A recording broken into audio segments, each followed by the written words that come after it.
Bienvenidas, compañeras, compañeros, a esta nueva emisión de Alternativas. Eduardo Bior, un doctor en ciencias sociales, experto en temas del análisis geopolítico, en análisis internacional, ha tenido la gentileza nuevamente de aceptar nuestra invitación para retomar una conversación que de tanto en tanto la continuamos, y sobre todo en estas circunstancias de tan violentos, de tan rápidos cambios epocales en los que la transición que estamos siguiendo no necesariamente tiene un destino seguro. Muchísimas gracias, Eduardo, bienvenido. No, al contrario, Pedro, es un placer. Un gran abrazo para ti y para toda la audiencia. Oye, hombre, ¿qué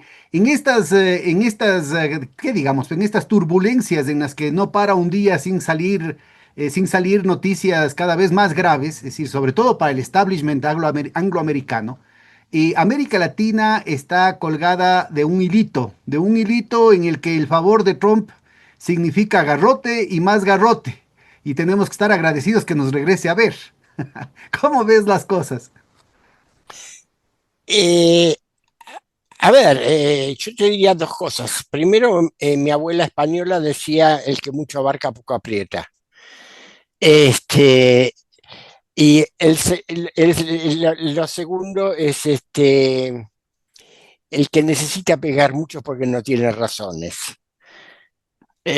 Son esos dichos que te enseñan cuando eres pequeño y que te quedan grabados ahí en la conciencia, ¿no? Hacen escuela. Este, hacen escuela, exactamente, exactamente. Es decir, ¿qué está pasando? Primero tenemos que ubicarnos en el contexto, es decir, en el contexto en el que sube Donald Trump a la presidencia. Donald Trump entiende, representa un sector de la oligarquía norteamericana que entiende que la sobreextensión del imperio a lo largo de 40 años, desde la época final de Jimmy Carter en adelante, ha agotado las posibilidades de control y de gobierno mundial que tienen los Estados Unidos y ha favorecido y que la política financiarista de deslocación de los centros de producción de Estados Unidos hacia lugares más baratos para aumentar la tasa de ganancia inmediata, ha terminado haciendo crecer al monstruo.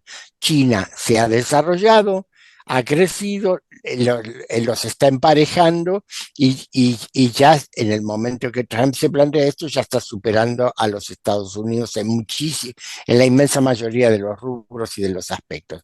Él entiende que con esa política Estados Unidos no puede en ningún momento ganar la competencia hegemónica con China. Entonces, su reflexión es la reflexión originaria, una reflexión desde el punto de vista nacionalista norteamericano, estratégicamente correcta.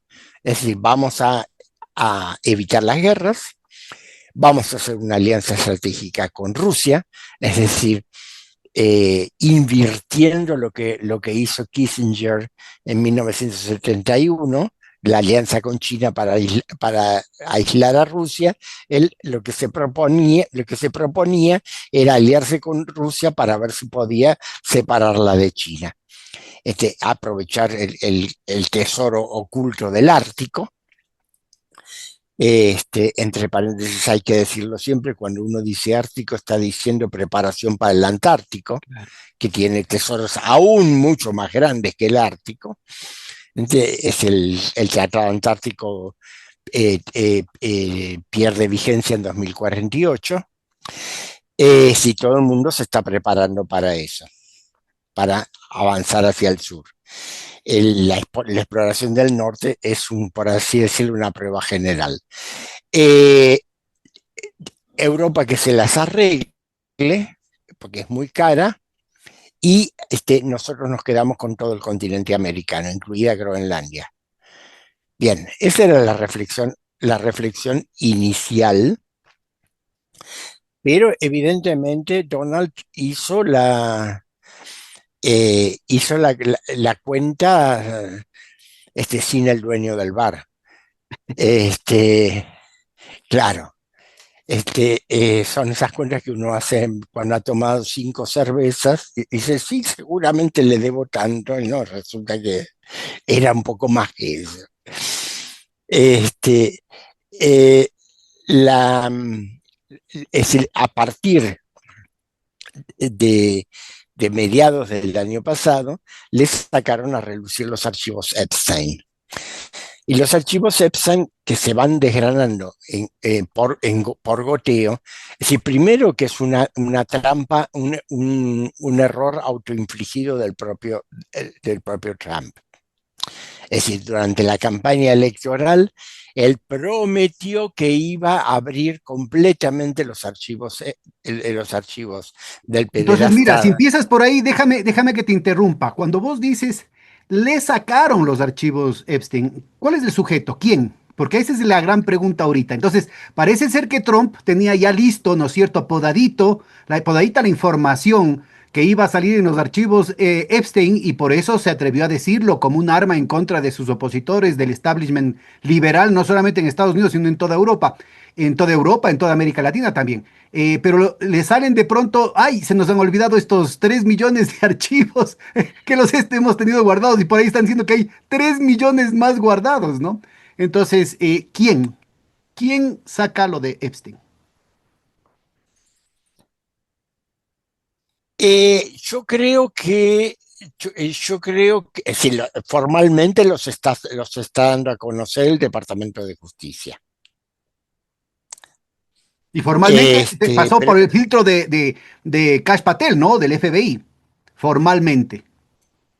formalmente, exactamente, exactamente. Pero yo creo que los están empujando a latigazos. ¿Quién? ¿Eh?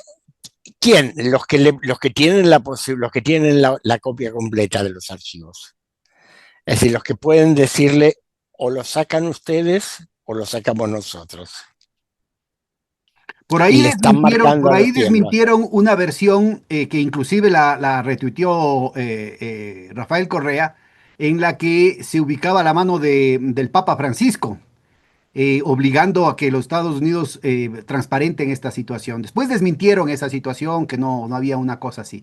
Pero es No, evidente a que ver, no, lo que sí, no, el Papa Francisco reclamó que se diera a conocer toda la verdad, nada así más. es, así es. Que lo hizo antes de morirse, y sí, yo me acuerdo, Sí. pero nada más. Así, de ahí a decir que el Vaticano está en condiciones de...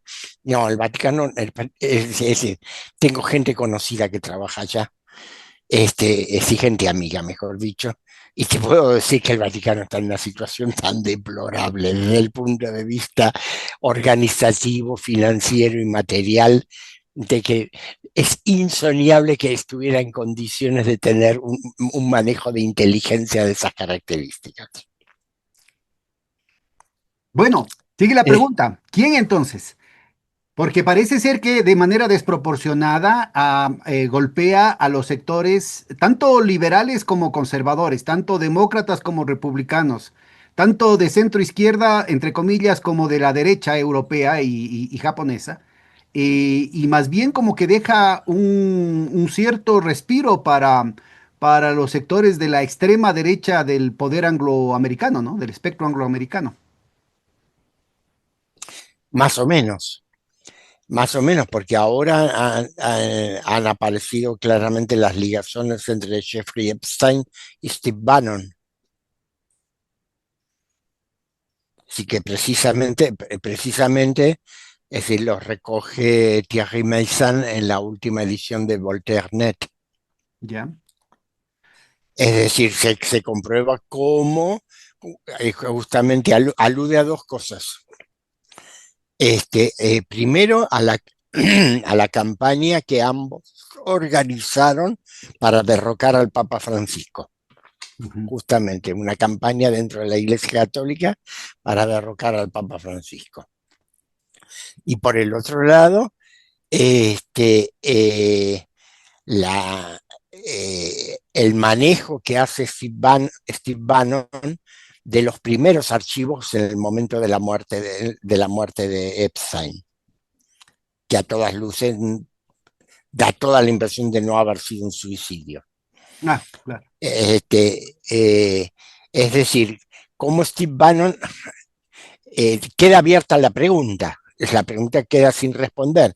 Steve Bannon es un nacionalista norteamericano que para desarmar a la élite globalista liberal, se colude con uno de los principales agentes del Mossad para, tener listas de chantaje sobre todos ellos y demás, o es al revés, es un agente de esa élite minando el movimiento nacionalista norteamericano. Alguno de los dos, Steve Bannon, es falso. ¿Y cuál es tu apuesta? Mi apuesta es la segunda. Mi apuesta es que Steve Bannon, una vez surgido el Tea Party, hacia 2010, 2011, Steve Bannon comienza a articular un movimiento, previendo que esa ola de descontento social conservador, popular conservador, va a seguir subiendo, se plantea ponerla bajo un control político y articula la candidatura de Donald Trump. Donald Trump es un oportunista completo, absoluto, eso lo sabemos, más allá de que siempre haya trabajado para la familia Rockefeller, y por lo tanto su línea, en eso sí se le puede creer, su línea es la del imperialismo territorial, pero por lo demás le da lo mismo con quién. A ver, Mejor dicho, vamos en su, despacito. Aquí sueltas una cantidad de cosas que para nuestra audiencia creo que sería muy pedagógico el que nos vayas desmenuzando. Vamos, en primer lugar, por ubiquemos a la partes. familia Rockefeller y al imperialismo territorial. En contraposición, para ser más claros, en contraposición a lo que sería la línea JP Morgan, Rothschild, Soros, ¿no es cierto? Que estaría más con lo que se conoce. City de Londres, corona británica. Tú ubicas la corona británica directamente, no en contraposición a la línea HSBC, sino directamente lo mismo. Sí, es la cabeza. Bueno, a ver, cuéntanos, cómo harías este mapa? El mapa es el siguiente, es decir, eh, justamente el proceso que yo mencioné al principio de eh, financiarización del capitalismo norteamericano a partir de fines de los años 60, a principios de los 70, cuando ellos observan que el estado de bienestar les resulta demasiado caro y sobre todo que los trabajadores están adquiriendo demasiado poder, tanto en Estados Unidos como en Europa Occidental, el deslocamiento de los centros productivos al exterior tiene como función principal, por un lado, sí, es subir la tasa de ganancia, pero por el otro lado tiene como función principal debilitar el poder de la clase trabajadora, destruir el estado de bienestar. Ese, lo que pasa es que en ese camino se encuentran primero con que los gastos de la guerra de Vietnam y la tendencia inflacionaria ha debilitado el valor del dólar. ¿Qué hacen? La trampa de Nixon, se desprenden del oro en el año 1971 y dejan flotando al dólar sin un contravalor. Tienen la suerte de que se salvan con la primera crisis del petróleo en 1973-74 y hacen el acuerdo con Arabia Saudita en 1974 para que el petróleo se comercie solamente en dólares. Con lo cual el dólar vuelve a encontrar un ancla. eso les permite a ellos hacer funcionar la máquina de producir billetes, ¿viste? Y llenar al mundo de papeles verdes, a costa del aparato productivo norteamericano. La familia Rockefeller, familia surgida con el petróleo en el siglo XIX, siguió fiel al petróleo, ¿viste? Y siguió fiel a, como decimos nosotros, a los fierros. Es decir, está ligada al periodo de modelo de producción fordista, es decir, la economía automovilística, con un consumo de masas, y ellos no se desprendieron de eso. Se siguieron en eso, por eso fueron pasando a través de las décadas a una posición secundaria dentro de la Hasta oligarquía finalmente norteamericana. ser absorbida por sus enemigos, ¿no? Porque JP Morgan era enemigo de los Rockefeller, como se cuenta en el cuento del Mago de Oz, pero en algún momento en los años 90 es absorbido y pasa a ser, el Chase Manhattan pasa a ser parte secundaria, socio menor de JP Morgan Chase. Exactamente, exactamente. Van perdiendo dedos primero y después pierden las manos, pero no pierden las mañas. Entonces, además que siguen teniendo hasta su muerte en 2024, siguen teniendo un genio que es Henry Kissinger, que siguió asesorando a la familia y a cuanto se acercaba a la familia Rockefeller hasta el día de su muerte a los 100 Este es años. un punto muy importante porque este es el pivote real para distinguir lo que sería la línea paleoconservadora, encabezada por Kissinger, de lo que sería la línea neoconservadora. Cuéntanos un poquito, porque claramente aquí se ubica una alineación, ¿no? De esa primacía de la línea JP Morgan, HCBC, Soros, Rothschild, y la subordinación de los Rockefeller con la predominancia de la línea neoconservadora, independientemente que sean demócratas o republicanos, sean laboristas o conservadores en Inglaterra, sean conservadores o liberales o socialistas, disque en la Francia actual. Es una, es una pelea histórica dentro de Estados Unidos que se remite a las primeras décadas del Estado norteamericano. Es decir, pero en el siglo XX la diferencia es la siguiente. El viejo imperialismo territorial que se basa en controlamos tal región con tales recursos naturales y tales posibilidades. Controlamos tal otra región. Esto es mío y aquello de allá es tuyo.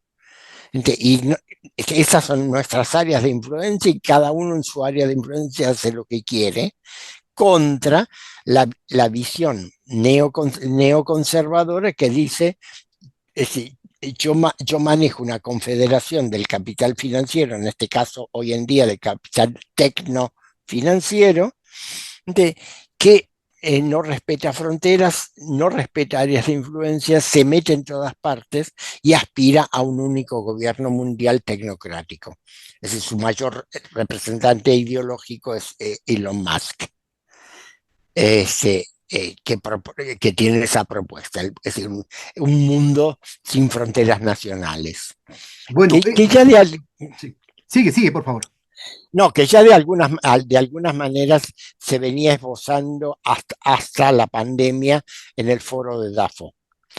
Es decir, en el Económico Mundial, en las reuniones del Foro Económico Mundial, anterior coordinador, Klaus Schwab, lo que proponía era ese tipo de modelo. Y las discusiones, por ejemplo, en la OECD, la Organización de Cooperación y Desarrollo Económico de los países más ricos del mundo, iba en esa dirección. Cómo organizar un gobierno supranacional de corporaciones y tecnócratas que no tuvieran las limitaciones que tienen los regímenes políticos. Bien, esa es la diferencia. Ya, con este marco, ubícanos más o menos en qué momento esta posición, digamos, del capital que tú mencionas, tecnofinanciero, tal vez haciendo referencia a la propuesta de Yanis Varoufakis respecto al tecnofeudalismo, ¿en qué momento esta propuesta de la globalización financiarizada empieza a ser derrotada y cómo logran estas fracciones perdedoras de la globalización articuladas en torno a un Chase Manhattan que ya está totalmente, digamos, asimilado, fagocitado por las otras fracciones del capital? ¿Cómo logran empezar a tomar aliento, a escalar en posiciones, a ir armando coaliciones cada vez más amplias y lograr el nivel de asertividad de este segundo mandato de Trump? Hay indicios, es decir, los primeros momentos de derrota del proyecto globalista se pueden situar en la guerra civil en Siria, cuando en 2015 Rusia interviene e instala en la base naval de Tartus es decir, los primeros instrumentos para cegar radares y le demuestra a Estados Unidos, a toda la OTAN y a Israel que los puede dejar ciegos en todo el Mediterráneo Oriental. Si lo hizo una vez en 2017, cegó todos los aeropuertos de Israel. Este, en ese momento hay un primer freno. Hay un intento de reacción brutal, terrible, y por el cual todavía estamos pagando los costos, que fue el golpe de Estado mundial de la pandemia de COVID-19. Accidental o intencional, el aprovechamiento inmediato estuvo dirigido a destruir la economía china. Es decir, se está constatado que eso salió de un laboratorio de biotecnología en la ciudad de Wuhan, un laboratorio mixto sostenido por una dependencia local china y por una fundación dependiente de la Fundación Bill y Melinda Gates. Con la participación Eh, de la transnacional Biota en la que participaba Hunter Biden, hijo de Joe Biden. exactamente, exactamente. Es decir, si fue un accidente o fue intencional, eso lo sabe el servicio de inteligencia chino. Yo no me meto con eso, pero lo real es que la instrumentación estuvo hecha para dañar la economía china. Lo que pasa es que lo que no previeron es con la capacidad de respuesta que tuvo el sistema estatal y partidario chino. No contaron, Entonces, no contaron con la relación que tiene ese Partido Comunista Chino de ni sé cuántos, creo que tiene 100 millones de miembros, ¿no? 104. 104 millones de miembros y la autoridad moral que tiene sobre la población china, que con todos los problemas, ¿no es cierto?, aguantó sin chistar, pues, un encierro tan riguroso como el que planteó, pero que salvó muchísimas vidas, ¿no? Exacto. Y la economía china no se dañó. Es el único país del mundo que salió del año 2020 creciendo. ¿Cuál era Entonces, cuál fue entonces quién dentro de las distintas fracciones de Occidente crees tú que estuvo más instrumentalizando, con mayor capacidad de instrumentalizar la pandemia, independientemente de su origen? yo creo que hubo muchos que se prendieron a eso. Es decir, una cosa es quienes estuvieron detrás del lanzamiento y otra cosa es, digamos, quienes la capitalizaron. Es decir, centralmente en la industria farmacéutica. Ujú. Y la industria farmacéutica es la representación física de la oligarquía tecnofinanciera hoy en día. Muy vinculada a Bill Gates. En gran parte, en gran parte, en gran parte, sí. Es decir, se dice que el divorcio de Melinda Gates tiene que ver con que ella no avaló eso, y por lo que sabemos ahora de la complicidad de Bill Gates con Epstein, la participación de Bill Gates en las orgías de Epstein, se entiende mejor la conducta de su ex esposa, ¿no? Para nuestra audiencia, la presidenta de la Comisión Europea, Ursula von der Leyen, está casada con uno de los altos funcionarios y uno de las cabezas, digamos, de los vectores visibles de Pfizer. Eh, Exactamente. Exactamente, y logró eludir todas las investigaciones parlamentarias sobre la compra de vacunas. Entonces, yo creo que es una pista muy importante a seguir. Entonces, has puesto dos hitos importantísimos en esta escalada, en este ascenso, en esta recuperación de la fracción perdedora de la globalización financiarizada. El uno, las capacidades militares que de manera muy cuidadosa, muy medida, hace sentir Putin a partir de la instalación de la base de Tartus en Siria y luego la derrota del golpe fraguado con el propósito, digamos, con la ocasión, para no entrar en teorías de la conspiración, del el COVID 2019. Sigamos. Claro, pero lo que sí produce es un efecto boomerang. Es decir, se produce un efecto boomerang sobre Occidente, es decir, una desarticulación completa primero de las cadenas de suministro. Segundo, un aumento sideral de los déficits públicos para sostener la actividad durante la paralización de las economías.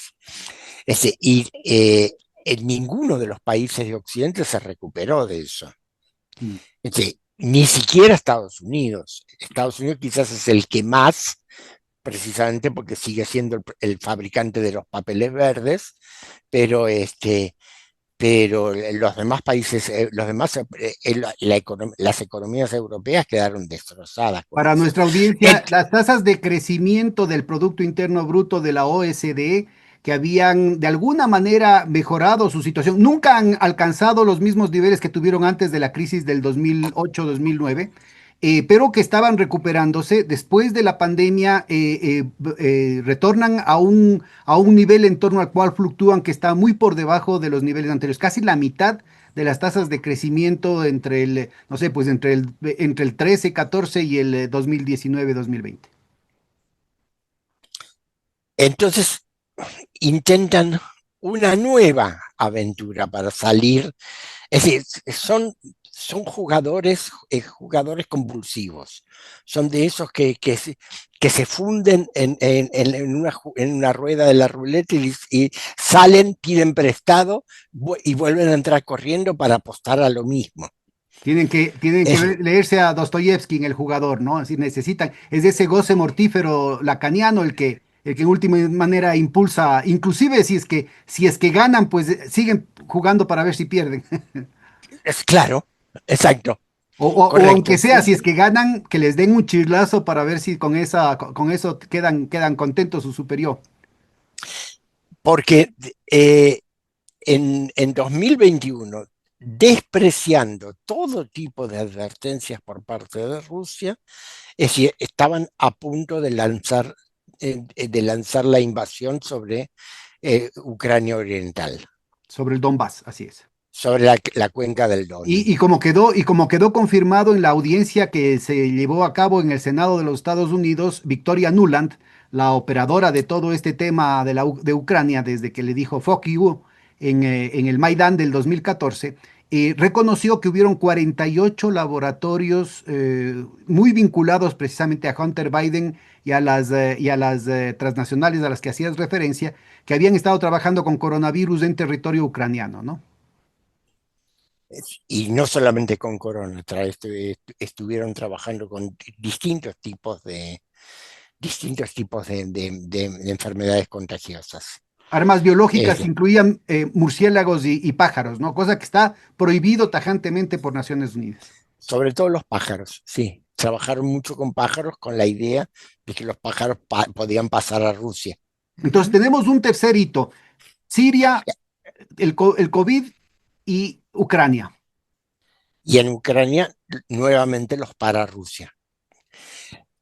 Con un mal cálculo por parte de Rusia. Es decir, Rusia lanza la operación militar especial pensando que Ucrania se derrumbaría rápidamente. En eso se equivocó. Minusvaloraron completamente el trabajo de preparación ideológica, sobre todo, que el régimen nacionalista ucraniano había realizado desde 2014. Es decir, el nivel de sostenimiento por parte de la población ahora es diferente, pero al año 22 el nivel de apoyo por parte de la población a la aventura en la cuenca del Don era muy alto.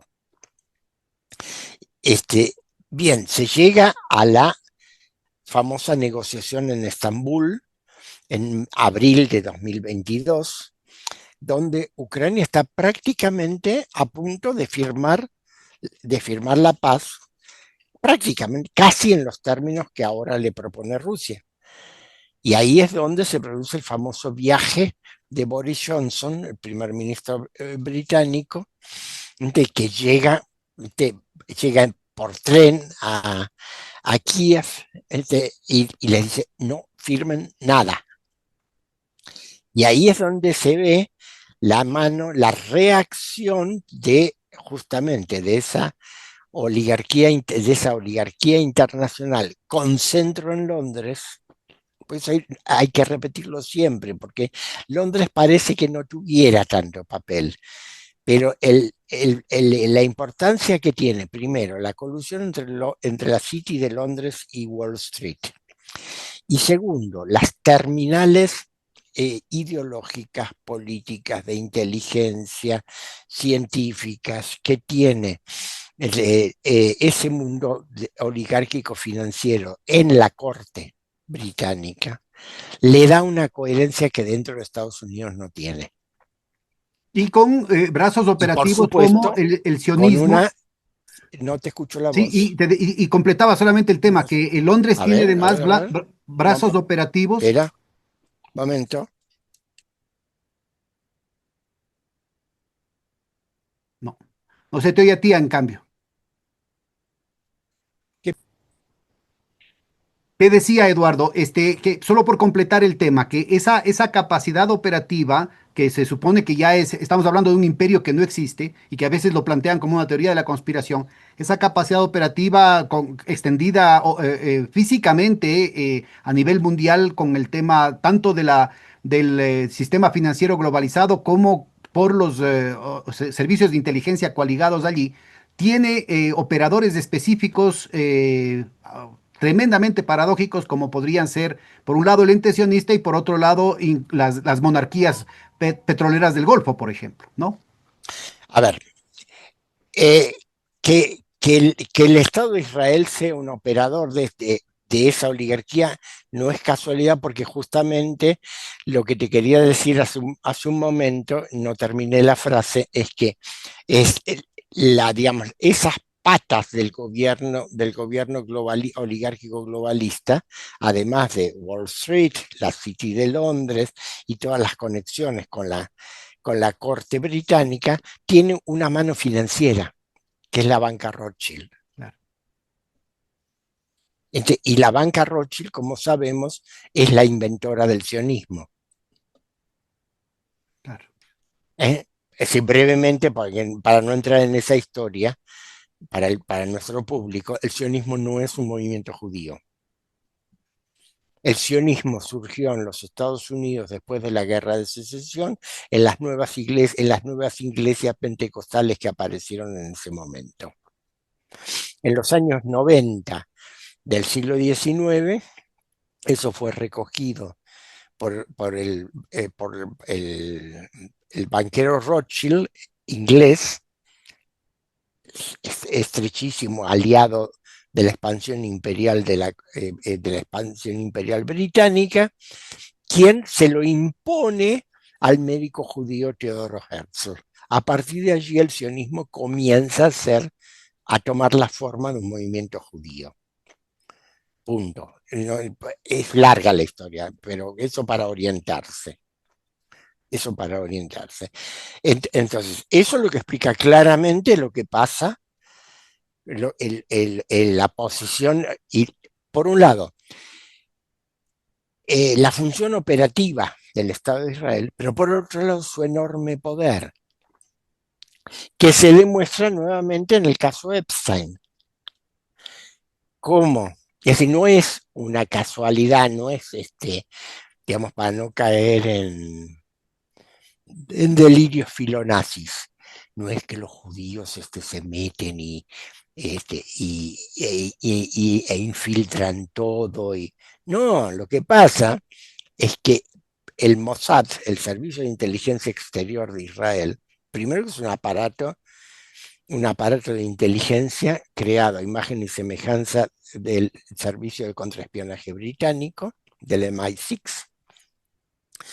en su momento, después desarrollado extraordinariamente y en un alto nivel de profesionalidad por el propio Estado de Israel, ha sido históricamente desde los primeros años de la década de 1950, por así decirlo, el, el servicio occidental que tenía más autorización para hacer trabajos sucios.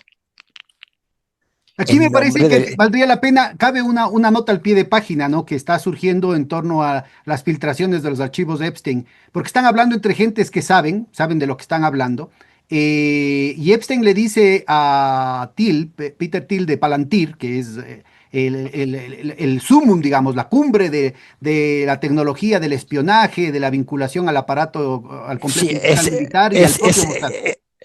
es el espía de los espías. El espía de los espías, ¿no? Desde el sector privado, que. Y entonces le dice clarito, como sabes, yo represento a los Rothschild. Y toma distancias respecto al Mossad como tal, es decir, se ubica claramente, no es que los judíos mandan a la City de Londres y la City de Londres manda a los Estados Unidos, sino que quien manda a todos ellos son los Rothschild.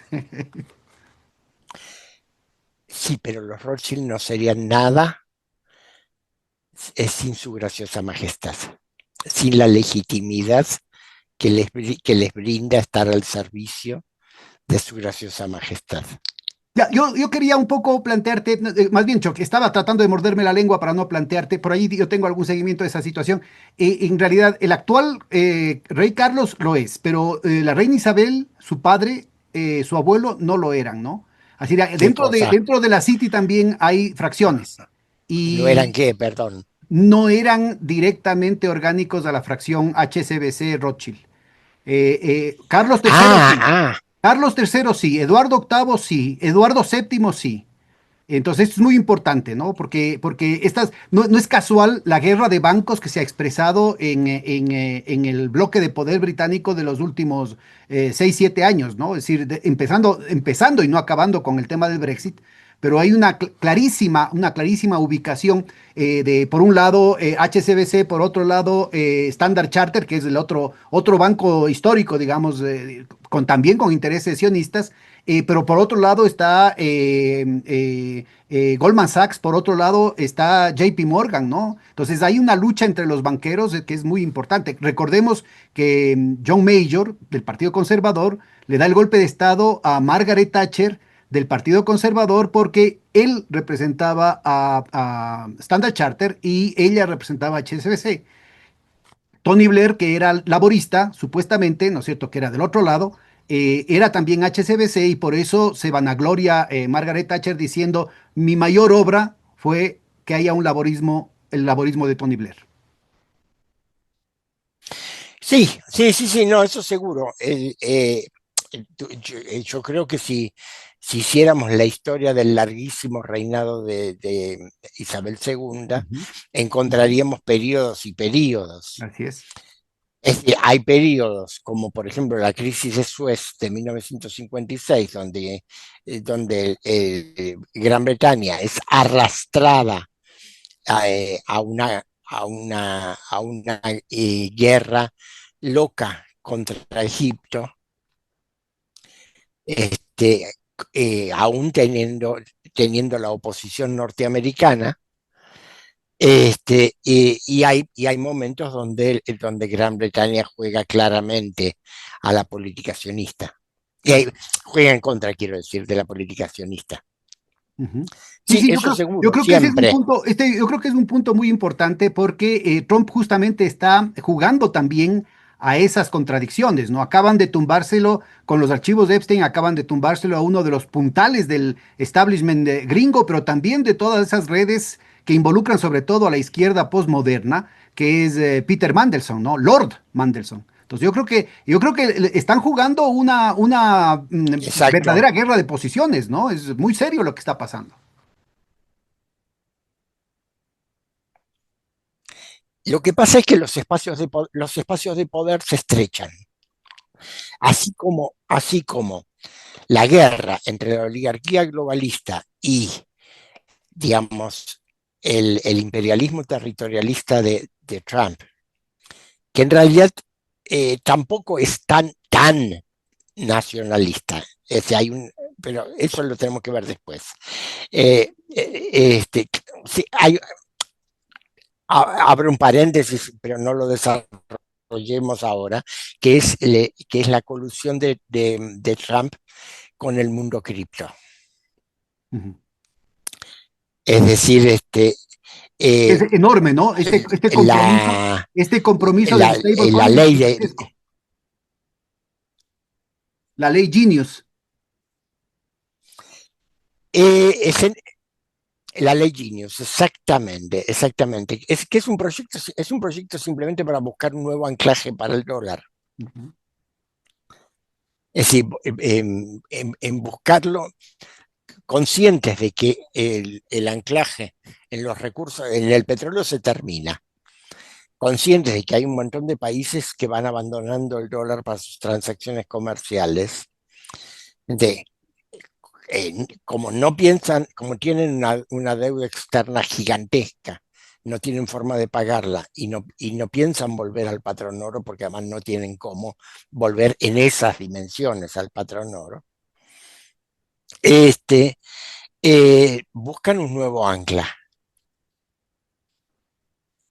Este, Te doy la pregunta como economista si las actuales medidas del Banco Popular de China contra contra las monedas cripto no tendrán que ver con eso, justamente con Claro, claro.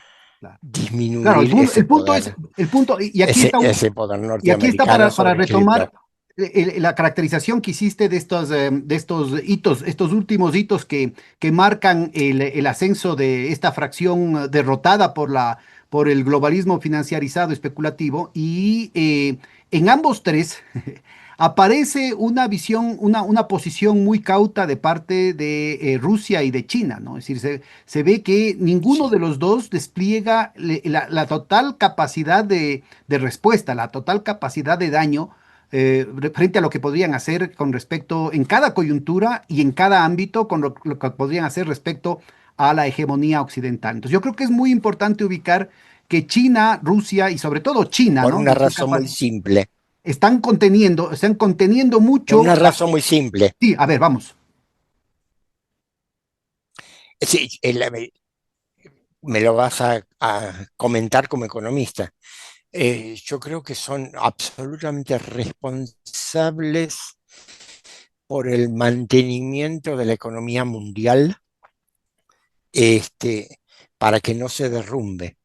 Sí, ese es parte del problema. Ese es parte del problema, pero yo creo que de todas maneras la situación de podredumbre del sistema financiero angloamericano es tal que es inevitable el derrumbe que se viene, ¿no? Y el abrir este espacio para las criptomonedas lo que va es a profundizar en los niveles de podredumbre que yo creo que podría ser un gran fallo estratégico de parte de la dirección, de la dirigencia china sobre todo, el no darse cuenta de que no caben concesiones. Es decir, el manejo de la deuda que está haciendo Trump y este espacio que tú mencionas, ¿no? Con la ley Genius en torno al stablecoins, a este nuevo anclaje del dólar, a esta especie de reflote del dólar en torno a las criptomonedas privadas, yo creo que es un proceso de tal nivel de descomposición, tan masivo, tan intenso, que van a terminar perjudicando las posibilidades del mundo entero, ¿no? No solamente de la economía, yo te diría, son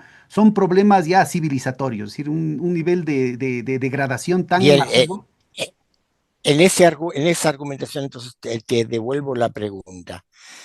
Eh, la publicación en cuotas de los archivos Epstein, que demuestran, es decir, que están llevando a una deslegitimación masiva de toda la élite norteamericana. Es decir, el pueblo norteamericano está asqueado de lo que está viendo y de lo que está leyendo, de un lado y de otro, es decir, de todos, porque se encuentra con que hay hasta un Noam Chomsky, era amigo de Epstein. Este, eh, eh, eh, ¿Quién, qué es? ¿Es un movimiento suicida de decir, bueno, si nos tenemos que hundir los globalistas, que se hunda todo? Yo creo que aquí hubo un problema que no estuvo bajo control completo. Es decir, es claro que Trump estaba preparando el golpe con unos archivos podados y por eso pone a una persona de tanta confianza como Kash Patel. No tiene a nadie más en el gabinete con excepción de Tulsi Gabbard, de ese nivel de confianza. Y ya hace un par de meses Kash Patel ha estado patinando. Y entonces yo creo que ahí hay un problema y no es casual que salga, se me chispoteó, diría el Chapulín Colorado, que han habido 3 millones de archivos que no habían tomado en cuenta. Entonces, mira, yo creo que de todas maneras se han visto obligados a publicarlos porque hay alguien que les dice o sacan ustedes o yo no te, o yo lo hago a través de quién sabe quién. Entonces yo creo que aquí Claro. hay una colisión, solamente déjame completar esta hipótesis. Mm. Aquí hay una coalición de fuerzas que están asentadas en Europa continental, por eso yo tengo algunas evidencias que no puedo hacerlas públicas de hace muchísimos años, que giran en torno al Papa Francisco, pero que no empezaron con el Papa Francisco, empezaron con el Papa Benedicto. Ratzinger estuvo, o sea, estamos hablando de fuerzas europeas, no son progresistas. Yo no coincido con el criterio tuyo y de otros compañeros que plantean el asunto de nacionalistas versus globalistas. Yo creo que aquí el eje divisorio es la lógica del capital financiero especulativo, el de la globalización, versus la lógica del capital monopólico financiero vinculado a la producción, que sería el que manejaría la coalición esta en Europa occidental, en Europa central. Son todas, es el acumulado histórico de todas las fracciones perdedoras de toda esta larga guerra civil europea, ¿no? De ya 800 años. Y entonces aquí aparece, por eso no es casual el golpe que le dan a Bannon. Recuerda que Bannon había tomado distancias, a veces parecía que eran unas distancias así actuadas nomás con respecto a Trump, pero no son tan actuadas como las que ha tenido con Elon Musk, ¿no? O sea, con Elon Musk inmediatamente se han dado una cantidad de besos volados para mostrar que siguen cogiditos de la mano. En el caso de Bannon, yo creo que es muy importante el tema porque, como bien mencionabas, él es el verdadero operador de toda esta construcción orgánica, ¿no? Es decir, aquí hay que, más allá de las grandes categorías, hay que ver cómo operan efectivamente los grandes factores, y cómo operan sobre el terreno político, cómo operan sobre el terreno mediático, cómo operan sobre la estructuración de coaliciones. Y entonces, detrás de Bannon hay que acordarse que estuvieron viejas fracciones de la oligarquía como la Casa Habsburgo, como la familia Fugger, la que hizo quebrar al imperio español. O sea, estamos hablando del siglo XVI. Bueno, ellos están metidos detrás de esto. Entonces yo creo que es muy importante darnos cuenta de esta situación. No es No, casual, no es casual, me ganaste. no es casual que la Europa oriental vinculada al imperio austrohúngaro tenga una posición muy distinta a la del eje Polonia, Lituania, digamos lo que era los tres mares, ¿no? Esa línea es una línea totalmente controlada por los británicos. La línea de abajo, la línea de lo que fue el Trimarum. anterior imperio austrohúngaro, tiene otro derrotero. Las expresiones políticas son heterogéneas. Las expresiones políticas son siempre, digamos, fallidas, ¿no? Son una representación. Pero lo importante de todo me disculpan que tengo para privilegiar la imagen de Eduardo, voy a volar mi imagen, pero yo creo que es muy importante estas pistas de entender el problema que tú estabas dando. Yo solamente le pongo un poquito de sazón en el asunto, porque en realidad Trump no es un proyecto meramente gringo. O sea, Trump es un proyecto global. Por eso me parece que no es lo más apropiado hablar de lo nacionalista, porque es otro proyecto imperial. Es un proyecto imperial que trata de manera testaruda, diría yo, de reflotar la lógica del capital productivo a través del capital financiero, pero productivo, en contraposición a lo que sería la lógica del capital especulativo que directamente nos lleva a la guerra, ¿no? O sea, directamente nos lleva a la guerra. En el capital este productivo, como bien has mencionado, hay una alerta no porque sean pacifistas, sino porque se dan cuenta que han sido rebasados en términos de la tecnología militar puntual en muchos frentes y probablemente también ya en la maximalista que incluye la cuestión nuclear, que les saldrían perdiendo, entonces tienen que comprar tiempo.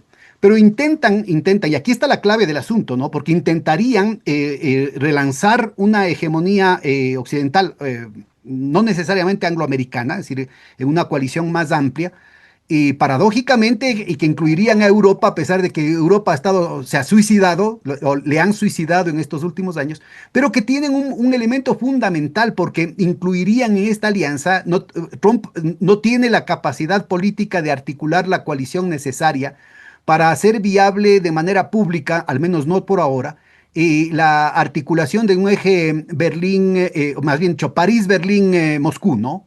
Y que podría incluir Beijing. Entonces yo creo que esa carta está en disputa y es la carta a la que se opone a muerte la City de Londres y la fracción Rothschild. Y por eso es que están, pero haciendo berrinche por crear todo tipo de problema, ¿no? Entonces, ¿cuál es el lío? Aquí es una carrera contra el tiempo porque la podredumbre del sistema financiero angloamericano es tal que en realidad sostienen, pero ¿cómo te digo? Con babas, ¿no? El asunto de cuándo van a seguir cayendo los bancos. Es decir, de hecho, hay un proceso continuado de salvataje de la banca que la tratan de disimular con distintos instrumentos que tienen sus pausas y tienen sus momentos más. Es una cuestión sincopada en la que hay momentos en los que ya no pueden ocultar, digamos, el hecho que tienen que inyectar miles de millones de dólares. Entonces ahí viene lo que tú, con mucho olfato, ubicas como central en la concesión que hace Trump a estas fracciones, porque no tiene la correlación de fuerzas, a estas fracciones descompuestas, digamos, ya en el apocalipsis del capital financiero especulativo, que es el tema de la ley Genius. Entonces les dice, a ver, no nos peleemos tanto, yo les voy a golpear en estas cosas, tienen que permitir una nueva correlación de fuerzas, pero yo les voy a dar en compensación este dulce. Y entonces, porque es gigantesco, o sea, el tema de haber frenado el dólar electrónico para crear este bypass, ¿no? Este bypass de los stablecoins es en realidad es ponerle respiración artificial al cáncer, ¿sí?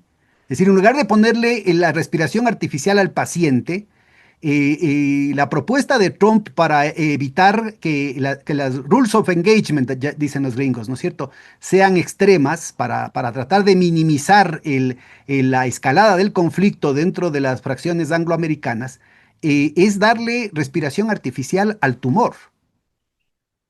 Entonces, digamos, no, yo creo que la metáfora pone claramente. Hay otro elemento ahí, Pedro, en el mismo sentido, hay otro elemento. Es decir, que eh, Trump tiene el tumor dentro del propio gobierno. Claro, El claro. secretario del Tesoro, Steve Bessent, amigo personal de Axel Soros, este, tiene su domicilio principal en Londres y es amigo personal de la pareja real británica. Claro. O sea, es el hombre de Wall Street, de la City de Londres, que Trump pone en ese lugar para tratar de dialogar y de no ir a una guerra total con Wall Street, Así es. pero tratar de controlar a la Reserva Federal. Claro, imagínate lo que Pero es, se encuentra que es lo con que mismo. es un boomerang. Pero es importantísimo este punto que vos das, porque en la primera administración Trump tiene que ceder casi todo el gabinete. y se lo tumban, o sea, prácticamente lo dejan sin programa a los pocos meses porque lo neutralizan a Flint y prácticamente lo dejan amarrado a pies y manos y todo su gabinete es lleno de enemigos, incluyendo a su vicepresidente. Para esta segunda administración yo creo que él Ujú. asegura ciertas fidelidades. Paradójicamente, bueno, primero el vicepresidente, ¿no? Pero paradójicamente los dos puntales de esas fidelidades son dos exdemócratas como son la mencionada Tulsi Gabbard y el secretario de Salud, un Kennedy, ¿no? Un Kennedy.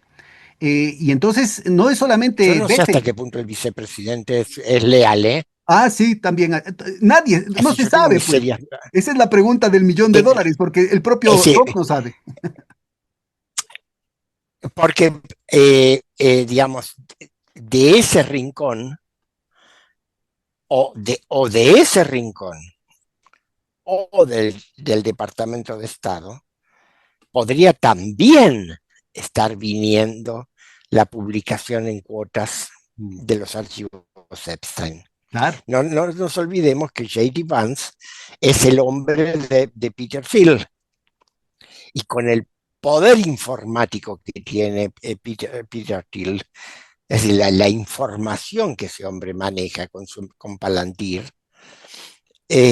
perfectamente puede ser quien tenga los archivos, la otra versión de los archivos.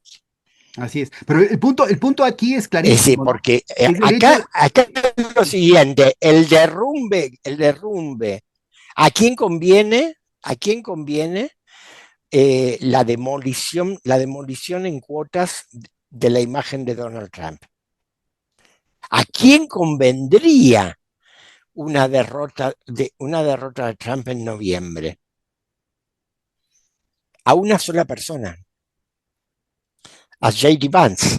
¿Por qué? Porque es joven y frente a un Congreso opositor, él podría asumir la pelea por la causa perdida. ¿Sí? Y ante la falta de un liderazgo demócrata por ahora, y no parece que vaya a aparecer rápidamente, ser el candidato de la recuperación en 2028.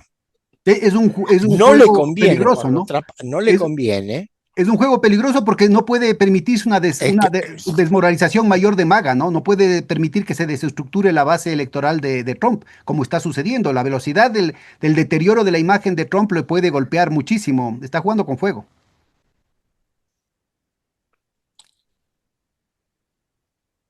a ver, seguimos tratando de responder tu pregunta del principio.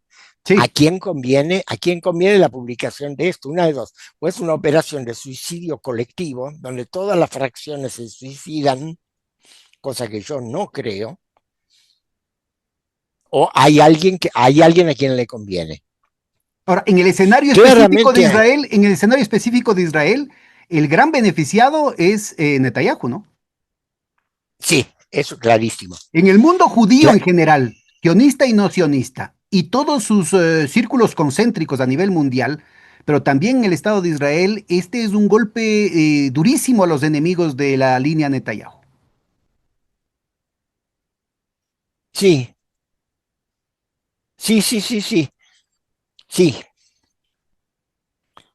Este, ahora, viendo, digamos, dentro de Estados Unidos, la otra facción que está, el otro candidato a la presidencia, de- que está compitiendo con J.D. Vance, que es Marco Rubio, el empleado de Álvaro Uribe Vélez, este, eh, no le convendría la derrota en noviembre. A ver, Primero, este es un punto muy importante, por favor, sé lo más didáctico posible. Decir que Marco Rubio, que puede tener muchísimos amos, sobre todo de la mafia de Florida y Texas, muy cercano además a la coalición Bush-Clinton, ¿ah? Esto es muy importante, muy cercano, tiene los mismos financiadores que ellos. Pero dices, él es empleado de Álvaro Uribe Vélez. A ver, cuéntanos de esos detalles. Bueno, eso está fundado, por un lado, en la historia de Marco Rubio, de la familia cubana, la familia cubana exiliada que llega a los Estados Unidos en los años 60, que participa indirectamente en la expedición de Bahía de Cochinos, que la hermana la hermana mayor de Marco Rubio, que estuvo casada con un narcotraficante que fue detenido y que Marco Rubio como adolescente ayudaba, este, y sus relaciones después en los años 90 con, con sectores, con, con sectores, es la fusión de los sectores cubanos y colombianos En Miami. en, en Miami, y ¿eh? En Sí, sí, en Miami, sí. Miami. Y que es importante ubicar además que Digamos, esa convergencia es la que permite que Marco Rubio haga carrera política y su primera tarea como asambleísta, como legislador, es precisamente sacar de la cárcel a su cuñado.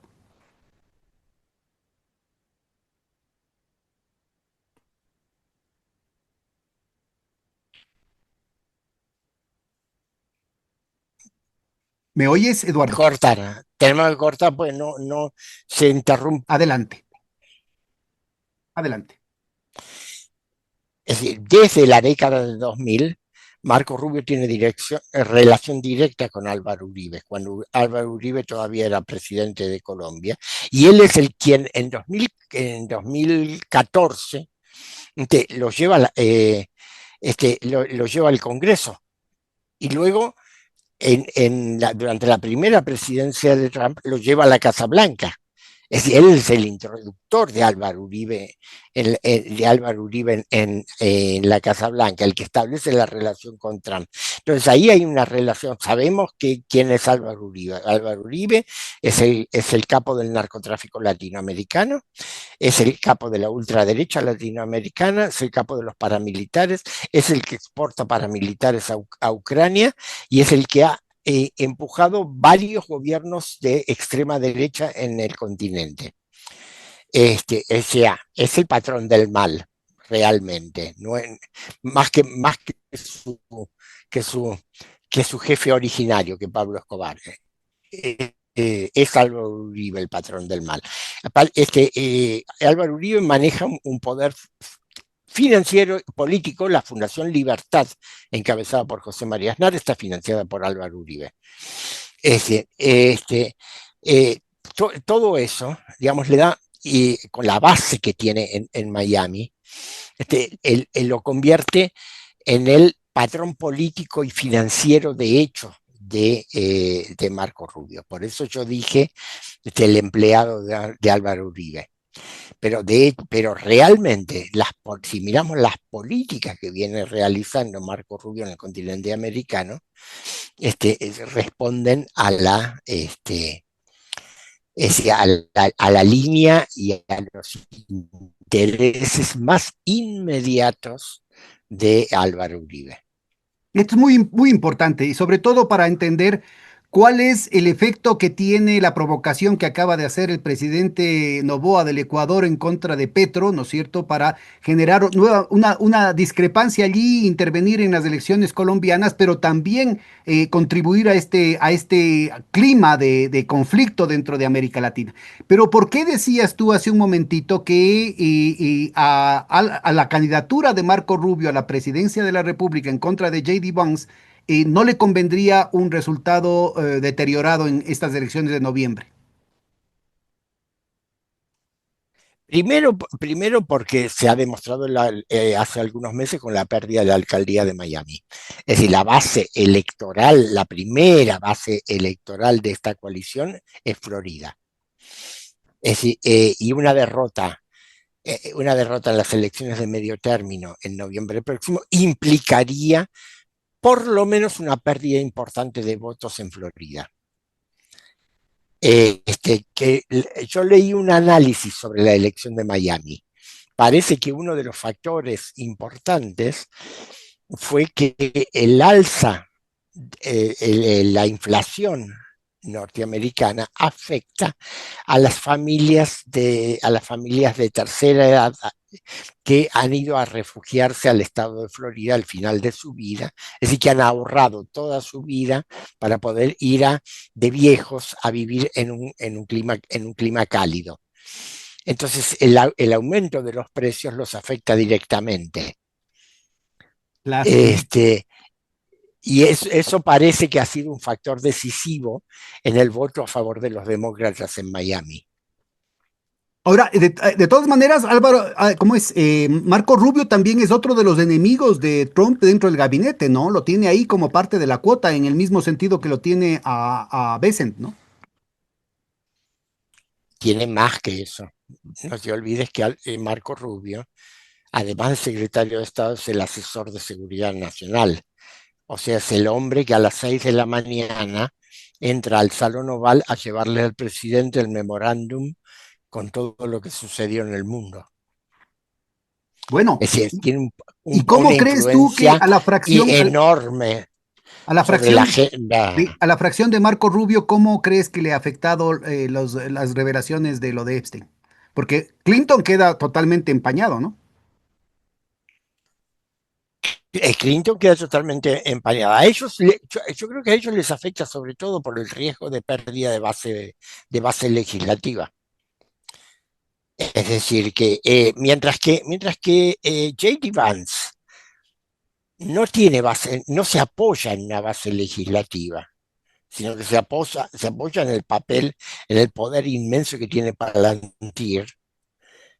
Marco Rubio sí necesita para su política tener legisladores propios y aliados en Florida y en un montón y en una cantidad de estados, sobre todo del sur. Y si esa base legislativa se debilita, él queda debilitado frente a los viejos conservadores republicanos, que no lo toleran demasiado, entre paréntesis. Es decir, que de todas maneras tendría la posibilidad J.D. Vance en el caso de un escenario negativo en estas elecciones, que parece ser inevitable, ¿no? Es decir, el deterioro que ha tenido, inclusive dentro de su base más cohesionada, MAGA, es significativo. Y J.D. Vance lo que podría es justamente rearmar, reclutar a estos sectores viejos del Partido Conservador que de alguna manera han estado articulados al trencito de los Bush, pero que no han sido precisamente de esa línea, ¿no? Por un lado, pero por el otro lado hay una apuesta mayor. Y si el Congreso tiene éxito en un impeachment, Ahí gana él, ¿no? exacto. Si el, A si menos el, que hagan el congre- si el operativo, a Congreso, menos que hagan el operativo de Spiro Agnew en el 74, pues que se tumbaron al vicepresidente de Nixon antes de tumbárselo a Nixon para garantizar que Gerald Ford vaya a la presidencia. bueno, habría que ver qué herramientas tiene. Es riesgoso para Trump eso. Nuevamente, repito, es riesgoso porque si ya se puso en contra a muchos magnates tecnológicos, ponerse en contra a Peter Thiel, yo que él lo pensaría dos veces. ¿Quién ¿Quién le Es decir, apoya realmente a Trump ahorita en estas aguas turbulentas que tendría entre ahora y noviembre? ¿Quién podría realmente bancarle la agenda personal de Trump en medio de todos estos enemigos? por ahora, en forma directa de apoyo, no hay nadie que lo haga desinteresadamente.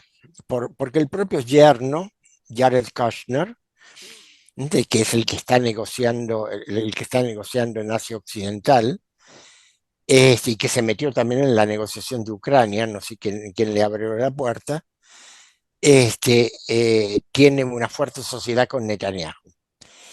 Su amigo Witkoff, que es el único que aparece como realmente leal a Trump, este, no parece tener un poder propio fuerte. Eh, como apoyo prestado, sí, te repito, yo creo que todo el sector de Marco Rubio lo sostendrían a Trump. ¿Para qué? Para que Trump siga en el gobierno y no suba J.D. Vance y se vaya deteriorando de a poco. Es decir, que no caiga de una vez, sino se vaya secando como un limón al sol. Entonces, mira, cada vez resulta más clara la participación como un jugador interno de Netanyahu dentro de la política norteamericana. ¿Cómo verías tú la locura esta de la Franja de Gaza, la continuación del genocidio, el desprestigio cada vez más evidente de todo el proyecto sionista y las cartas que todavía tendría Netanyahu como para seguirlas jugando, ¿no? Tanto dentro de Yo creo, Israel yo como creo en que, los Estados Unidos. yo creo que desde principios de año o más aún, desde el 26 de enero, esas cartas han disminuido radicalmente y no por la política norteamericana o por la política rusa, sino por la política regional. El reconocimiento por Israel de la independencia de Somalilandia y la alianza que Israel ha establecido con los Emiratos, Somalilandia e India. Para nuestra audiencia, a- Emiratos Árabes Unidos, precisamente el centro de blanqueo de los dineros del opio, con el que el gobierno de Daniel Noboa está insistiendo en tener un tratado de protección de inversiones. qué interesante. Ajá. Bueno, por otra parte, es el centro del lavado del oro robado en Sudán. Y por eso la terrible y sangrienta guerra en Sudán dura tanto. Es decir, por el apoyo emiratí. Es decir, el apoyo emiratí, eh, eh, muy breve, muy breve. Eh, hay, Se ha abierto una fractura muy importante en la península arábiga entre Arabia Saudita y los Emiratos Árabes Unidos. Porque mientras que Arabia Saudita tiene el control continental de la península arábiga y ha logrado expulsar a las fuerzas propias de los Emiratos Árabes Unidos del sur de Yemen para proteger su propia frontera, y encara el conflicto con Yemen del Norte por su cuenta y está congelado ese conflicto prácticamente. En los Emiratos Árabes Unidos están construyendo un poder marítimo. Entonces, eh, buscan, han buscado la alianza con Israel para proyectarse al Mar Rojo y a través de la zona secesionista del norte de Somalia, llamada Somalilandia, este, eh, buscan las bases para mantener el acceso al oro de Sudán y a recursos minerales en el interior de África. Lo que pasa es que a partir del instante en que Israel reconoció la independencia de Somalilandia, se ha formado aceleradamente una coalición contraria. Entonces, Turquía, que es la protectora política, militar y económica del gobierno de Somalia, con intereses propios y que además se hizo otorgar en 2024 el monopolio sobre el petróleo offshore, las explotaciones de petróleo y gas offshore de Somalia, y tiene tropas en Somalia y ha adiestrado al ejército somalí, se ha aliado con Arabia Saudita, de, que, que se ve rodeada por esa alianza israelí, emiratí, India, que a su vez Arabia Saudita tiene una alianza estratégica con Pakistán, donde Pakistán le ha ofrecido la cobertura de la defensa nuclear, Y a Irán también, y ¿no? con Egipto, que se ve amenazado por Etiopía. Irán todavía no entró abiertamente en ese juego. Lo que Vamos digo a es ver que qué pasa. a través de Pakistán, digo, que Pakistán también tiene ofrecido una cobertura, un backup a Irán en caso de ataque israelí. Ah, sí, bueno, todavía Irán no entró en este juego, pero se ha formado una coalición: Turquía, Egipto, Arabia Saudita, Sudán, Eritrea, So- Somalia, contra el eje Israel, Emiratos Árabes Unidos, Somalilandia, India. Inmediatamente, esto tiene dos consecuencias inmediatas. Primero, neutraliza completamente cualquier posibilidad norteamericana de atacar Irán, porque ante la división de sus hasta ayer aliados en toda la región, Estados Unidos no tiene ningún apoyo. Y segundo, esta división entre los que eran aliados de Estados Unidos, le abre nuevamente el juego político a Irán para volver a hacer diplomacia y alinearse. Supongo que se alineará con Arabia Saudita, me imagino yo. Ahora, mira, Este, esto, en este escenario que acabas de mostrar, que además es muy dinámico, esto de aquí son desarrollos muy estamos recientes, hablando de días, de estamos días. hablando de días, Mira, días. esto ya abre tres frentes importantes entre Turquía e Israel, ¿no? En el tema de Somalilandia, el tema de Turquía y el tema azerí. Bueno, el tema azerí todavía se mantiene, todavía Turquía no dice nada, el petróleo de Azerbaiyán sigue pasando a través de Turquía. Turquía sigue haciendo negocio con eso, se lo sigue vendiendo a Israel, pero lo que no quiere es que a un aliado de Israel le amenace el petróleo que tiene prácticamente asegurado en Somalia. Claro. ¿Y lo de Siria? Entonces, y Siria se ha convertido en tierra de todos. Es decir, la desaparición del Estado por el asalto, yihadista ha hecho que todos los vecinos de Siria tengan algo que decir en Siria, menos Siria misma. Es decir, los kurdos se han tenido que retirar en el norte por la presión turca y porque Estados Unidos directamente dijo: esto no es mío, yo no me meto más. Este, Israel sigue ocupando el suroeste de Siria. Arabia Saudita es la única que está sosteniendo financieramente al régimen sirio, lo cual también lo coloca bajo la subordinación a Riad. Este, Así que es una incógnita qué es lo que puede llegar a suceder allí, porque como los sirios están en una situación en que no pueden determinar nada, los demás determinan sobre ellos. Y ahí hay un juego de influencias: o es Israel o es Turquía. Es un punto muy importante porque en esta divisoria de aguas, los acuerdos de Abraham quedan en pausa, pues, ¿no? Nada, Quedan quedan en nada. totalmente en un gran impasse.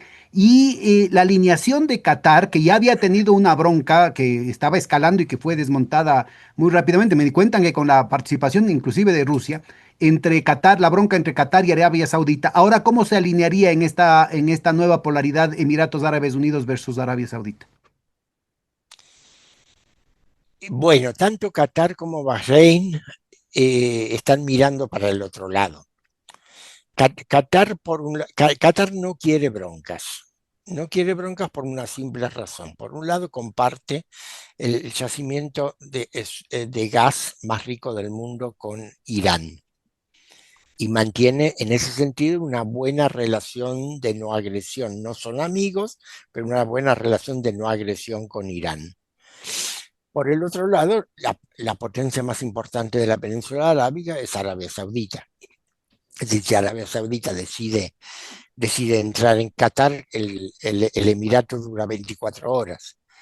Este, Eh, entonces, y en Bahrein, que es todavía más chico, lo mismo.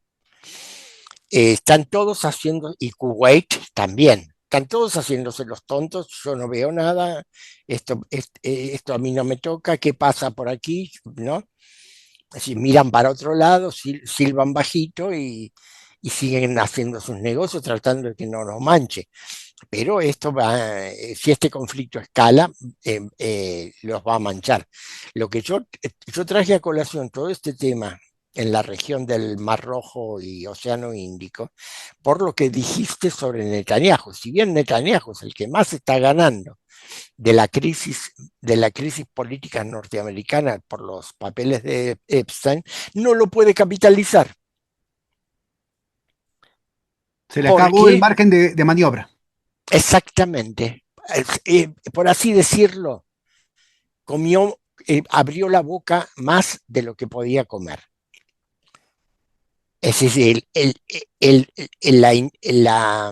reconocimiento diplomático de Somalilandia es el error más grave de su vida,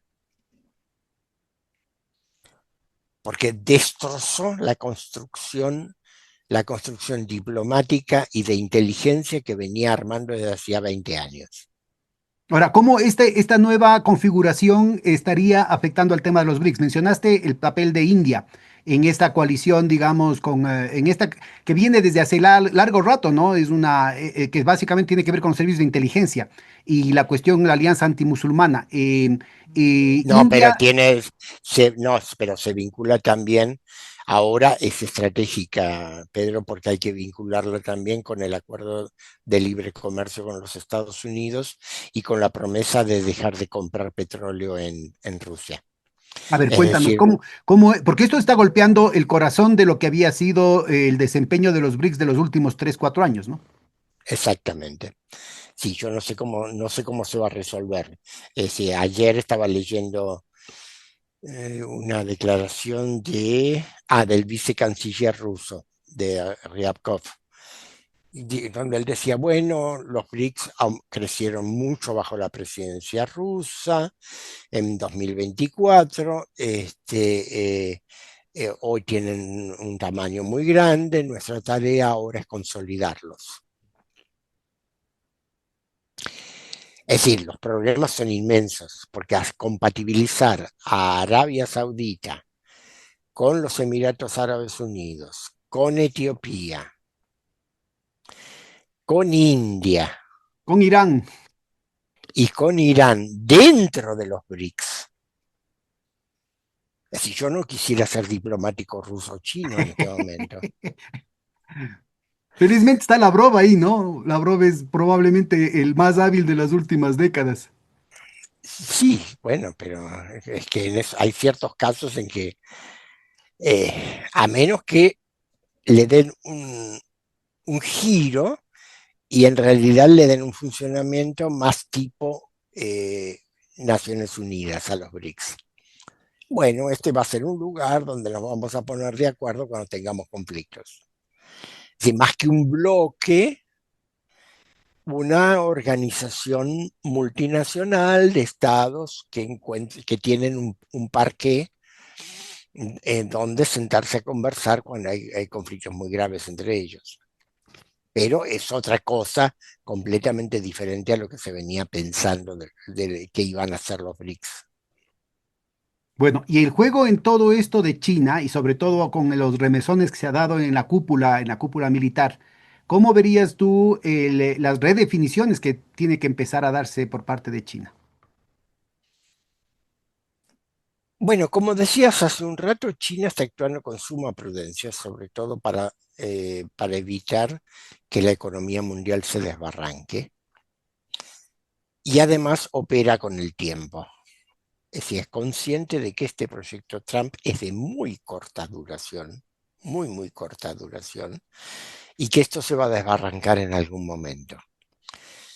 En general están tratando de evitar cualquier choque, pero hoy le han hecho una advertencia muy seria que no toque a Cuba.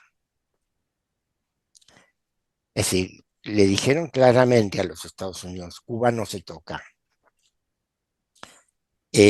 Ahora, también evitar que Cuba se caiga implica conseguirle petróleo, y hay que ver cómo, con quién, con qué flota, con qué buques, pero bueno, por lo menos la actitud está, porque existía en los últimos días el interrogante en muchos analistas, Rusia y China van a dejar caer a Cuba.